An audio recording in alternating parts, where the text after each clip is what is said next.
Hello friends, ఇప్పుడే సమర్పించు market set close స్వాగతం. సో గత 2 రోజులు బిగ్ సెల్ ఆఫ్ తర్వాత మార్కెట్ ఈ రోజు ఒక సైడ్ వేస్ జోన్ లో ట్రేడ్ అయిందని చెప్పుకోవచ్చు. సో నిన్న మొన్న మనం చూసాం ఆల్మోస్ట్ 24,200 నుంచి 23,500 750 పాయింట్స్ ఏదైతే పడిందో ఈ రోజు ఒక బిగ్ సెల్ ఆఫ్ రాకుండా ఒక వొలటాలిటీ 100 పాయింట్స్ తోటి లిమిట్ చేసుకుంటూ 200-డే మూవింగ్ యావరేజ్ ని రెస్పెక్ట్ చేసే ప్రయత్నం చేసింది.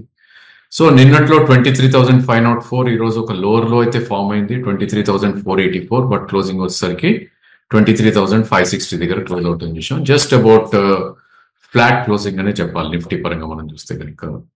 సో వర్స్ట్ అయిపోయిందా లేదా ఇంకా ఉందా అని మనకి తెలవటానికి నిఫ్టీ అట్లీస్ట్ 23,350 కింద క్లోజ్ అవుతేనే next leg of sell off ఉండే ఛాన్స్ ఉంది. అదర్వైజ్ 23,350 అనేది ఒక కీ సపోర్ట్ గా ఈ టైంలో యాక్ట్ చేసే ఛాన్సెస్ ఎక్కువ కనిపిస్తుంది. బట్ కన్ఫర్మేషన్ రావాలి, నిఫ్టీ బాటమ్ అవుట్ అయిపోయింది అనుకుంటే కనుక 24,241 పైన క్లోజ్ అవ్వాలంటే ఇక్కడ నుంచి అట్లీస్ట్ 700 పాయింట్స్ పైన క్లోజ్ అవుతూనే కన్ఫర్మేషన్ వస్తుంది కి నిఫ్టీ ఒక బాటమ్ ఫార్మేషన్ జరిగింది అని. అదర్వైజ్ ఒక రేంజ్ లోనే స్ట్రక్ అయ్యే ఛాన్సెస్ ఉంది. ఇప్పుడు మనం almost down side of the range లో ట్రేడ్ అవుతున్నాం. బికాస్ 23,350 అనేది ఒక కీ సపోర్ట్ అనుకుంటున్నాం కాబట్టి ఒక 150 పాయింట్స్ కింద సపోర్ట్ ఉంది కాబట్టి ప్రాబ్లీ అదొక సపోర్ట్ లాగా యాక్ట్ చేసే ఛాన్సెస్ మనకి కనిపిస్తుంది. సో నిఫ్టీ కాంపోనెంట్స్ లోకి వెళ్ళి చూస్తే కనుక ఐషర్ మోటార్ బిగ్గెస్ట్ గెయినర్ ఈ రోజు. సో రిజల్ట్స్ మ్యూటెడ్ ఉన్నా కూడా ప్రాబ్లీ స్టాక్ లో షార్ట్ కవరింగ్ ఆర్ మేబీ వాళ్ళ కామెంటరీ బాగుంది మేనేజ్మెంట్ అని చెప్పి ఇది 6.5% పెరగటం చేసాం. దాని spillover effect other auto names like M&M కానీ హీరో మోటార్స్ మీద కూడా మనకి పడుతుంది విషయం. ఇక బ్యాంకింగ్ అండ్ ఫైనాన్షియల్స్ లో స్వల్పంగా ఒక రికవరీ ఆర్ మేబీ ఒక బాటమ్ ఫిషింగ్ అనేది చూసాం మనం, especially insurance stocks like HDFC and SBI life. So అవి నెక్స్ట్ బిగ్గెస్ట్ గెయినర్స్ గా చెప్పుకోవాలి. Of course Kotak bank and axis bank కూడా ఈరోజు పాజిటివ్ గా ట్రేడ్ అయ్యాయి. అండ్ బిగ్గెస్ట్ వెయిటేజ్ ఉన్న HDFC బ్యాంక్ కూడా 0.6% దాకా పెరగటం విషయం. ఇక రిలయన్స్ మనం గత 2 రోజుల నుంచి అనుకుంటున్నాం సమ్ బాటమ్ ఫామ్ అవుతుందని ఈ రోజు 1.2% పైకి రావటం చూసాం. సో అది కూడా నిఫ్టీ కొద్దిగా హెల్ప్ చేసిందని చెప్పొచ్చు. ఇక FMCG స్పేస్ లో రెస్పైట్ అయితే మనకి ఎక్కడా కనపట్లేదు. ఆల్ స్టాక్స్ ఏదైతే లాస్ట్ కపుల్ ఆఫ్ డేస్ గా సెల్లింగ్ చూస్తున్నాం ఈ రోజు కూడా అది కొనసాగిందని చెప్పాలి. సో బిగ్గెస్ట్ లూజర్స్ FMCGనే. సో నిఫ్టీ పరంగా చూస్తే Hindustan Lever, Tata consumer, Britannia, Nestle ఇవన్నీ కూడా ఎనీవేర్ బిట్వీన్ 2.3 to 3% పడుతుంది చేసాం. ఇక next big losers public sector space చెప్పుకోవాలి. Stocks like BPCL, NTPC, ONGC లాంటి స్టాక్స్, పవర్ గ్రిడ్ ఇవన్నీ కూడా అబౌట్ 1 to 2% మధ్యలో కరెక్ట్ అవుతుంది చేసాం.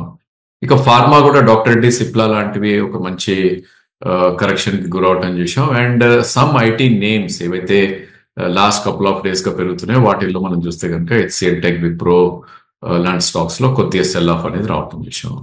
ఇక బ్యాంక్ నిఫ్టీ ప్రాబ్లీ ఒక మంచి రెస్పెక్ట్ తీసుకుందని చెప్పొచ్చు. సో ప్రాబ్లీ ఈ స్టేజ్ లో మనం చూస్తే కనుక సేమ్ ట్రెండ్ ఏదైతే నిఫ్టీలో ఉందో అదే ట్రెండ్ మనకి ఇక్కడ కూడా కనపరిచింది.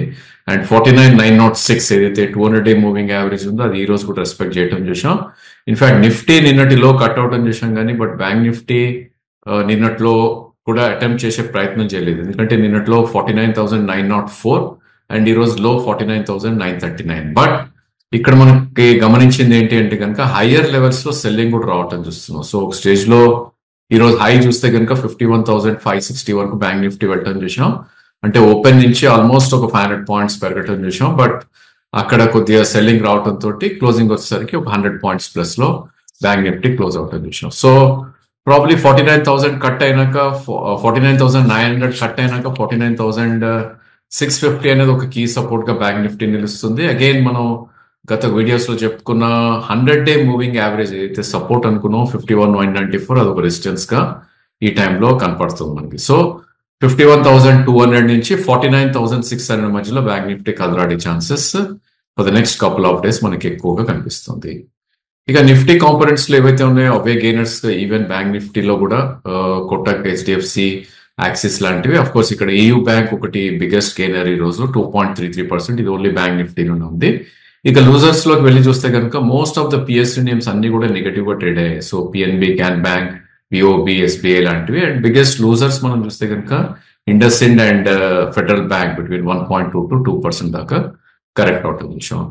ఇక F&O స్పేస్ లోకి మనం వెళ్ళి చూస్తే కనుక బ్రెత్ కొద్దిగా బెటర్ గా ఉందని చెప్పాలి. ఇన్ఫాక్ట్ నిన్న మొన్న మనం ఆ స్పేస్ లో చూస్తే కనుక వెరీ ఫ్యూ గెయినర్సే. బట్ ఈరోజు there are lot many gainers కమని చెప్పుకోవచ్చు. Maybe because of results reaction or results బాగున్నాక బిటెన్ డౌన్ స్టాక్స్ లో పుల్ బ్యాక్ రావటం, whatever the reason. So Deepak నైట్రేటిన్ రిజల్ట్స్ ఇచ్చింది ఒక 5.7% పైన క్లోజ్ అవుట్ అని చూసాం. అదేవిధంగా other names like Motherson Sumi, Indian Hotels, ఇవన్నీ కూడా ఒక లోవర్ లెవెల్స్ లో మంచి బయింగ్ రావటం చూసాం. ఇక గత కొన్ని రోజులుగా bit and down sector like real estate లో చూస్తే కనుక అక్కడ కూడా ఒక మంచి ర్యాలీ రావటం చూసాం. డిఎల్ఎఫ్, ఒబ్రాయ్ లాంటి స్టాక్స్ లో ఒక మంచి అప్మూవ్ రావటం చూసాం. ఇక కొన్ని mid cap ITs like Mphasis, BFL లాంటివి పాజిటివ్ గా ట్రేడ్ అయ్యాయి. అండ్ కొన్ని ఫార్మా నేమ్స్ లైక్ విక్కా ల్యాబ్స్ కానీ, లౌరస్ ల్యాబ్ కానీ, ఇవన్నీ కూడా కొద్దిగా బయోకాన్ ఇవన్నీ కూడా పాజిటివ్ గా ట్రేడ్ అవుతుంది చూసాం. ఇంకా మెటల్ స్పేస్ కొంచెం పాజిటివ్ గా ఉంది. అండ్ స్పెషాలిటీ కెమికల్స్ లో నవీన్ ఫ్లోరిన్ కూడా కొద్దిగా పాజిటివ్ గా ఉంది. అండ్ వోల్టాస్ లాంటి స్టాక్స్ అండ్ వీకెస్ట్ స్టాక్స్ ఏవైతే ఉన్నాయో వాటిలో స్వల్ప recovery or maybe short covering రావటం చూసాం. Stocks like Bandhan and RPL కూడా స్వల్పంగా పెరగటం చూసాం. ఇక వీక్ అయిన వాటిల్లో ప్రాబ్లీ మనకి వెళ్ళి చూస్తే కనుక అగైన్ రిజల్ట్స్ రియాక్షన్ ఇక్కడ పిఐ ఇండస్ట్రీస్ ఆల్మోస్ట్ ఒక స్టేజ్ లో క్లోజ్ టు 8% కరెక్ట్ అవటం చూసాం. బిలో 200 డే కూడా వెళ్ళటం చూసాం. బట్ క్లోజింగ్ వస్తే 4.5% పర్సన్ చూసాం. అదేవిధంగా పబ్లిక్ సెక్టర్ ఎంటర్ప్రైజెస్ లో సెల్ ఆఫ్ అనేది కొనసాగింది.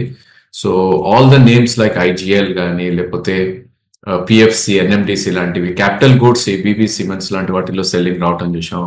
ఎఫ్ఎంసీజీ స్పేస్ ఏదైతే నిఫ్టీలో వీకెస్ట్ ట్రేడ్ అయిందో ఇక్కడ కూడా వీక్ గా ఉన్నాయి ఆ స్టాక్స్ అని చెప్పుకోవాలి మనం. So stocks like Dabur and Colgate లాంటివి వీక్ గా ట్రేడ్ అవటం చూసాం. ఇక క్యాష్ సెగ్మెంట్ లో ప్రాబ్లీ అగైన్ ఇక్కడ కూడా రిజల్ట్స్ యాక్షన్. డికాల్ ఏదైతే ఉందో ఆల్మోస్ట్ ఫార్మా స్పేస్ లో ఇది 20% అప్పర్ సర్క్యూట్ అవడం చేసాం విత్ వాల్యూమ్స్.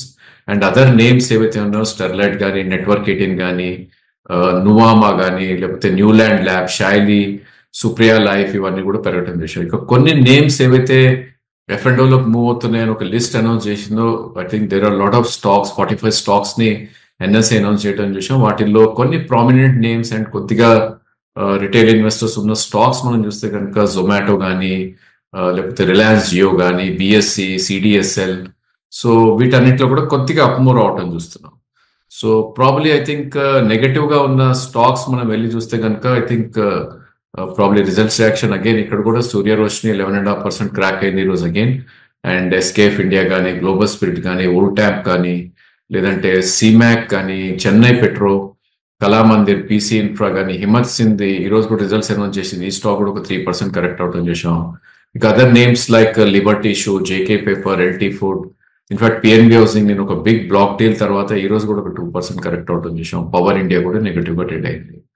సో మార్కెట్ ఇక్కడ నుంచి కన్సాలిడేషన్ అవుతుందా, లేకపోతే మేబీ ఒక పుల్ బ్యాక్ ర్యాలీ వస్తుందా అని వెయిట్ చేయడం it's a good idea. But definitely fresh shorts అయితే ఇక్కడ ఇనిషియేట్ చేయకూడదు, ఎందుకంటే 150 పాయింట్స్ కింద ఒక కీ సపోర్ట్ ఉంటుంది కాబట్టి. బట్ ట్రెండ్ రివర్సల్ రావాలంటే కనుక నిఫ్టీ 24,251 పైన క్లోజ్ అవ్వాలి అండ్ బ్యాంక్ నిఫ్టీ 51,200 పైన క్లోజ్ అవ్వాలి. అప్పటి వరకు మేబీ సెల్ ఆన్ ర్యాలీస్ అనేది మనకి చార్ట్ సూచిస్తున్నాయి కాబట్టి ఒకవేళ ఎవరైనా ట్రేడర్స్ సెల్ చేసి స్టాప్ లాస్ పెట్టుకోగలిగితే that's a trade. Otherwise trading చేయకుండా ఉండడం కూడా it's a good idea. But definitely 23,350 వచ్చినప్పుడు మాత్రం కొంచెం రిస్క్ తీసుకునే ప్రయత్నం చేయొచ్చు. అక్కడ 100 పాయింట్స్ స్టాప్ లాస్ పెట్టుకుంటే మేబీ 300 to 400 ఆర్ 500 పాయింట్స్ కూడా పుల్ బ్యాక్ వచ్చే ఛాన్స్ ఉంది. సో ఎందుకంటే 26,277 నుంచి 23,500 అంటే అప్పటికి నిఫ్టీ ఆల్మోస్ట్ 11%, 11.5% కరెక్ట్ అవుతుంది కాబట్టి అక్కడి నుంచి పుల్ బ్యాక్ వచ్చే ఛాన్సెస్ ఉంటుంది కాబట్టి otherwise stay away from the markets. Calm గా ఉండటం కూడా ఇట్స్ ఎ గుడ్ ఐడియా ఇలాంటి volatility and probably uncertain times లో. So that's all for today. Thank you for watching the video.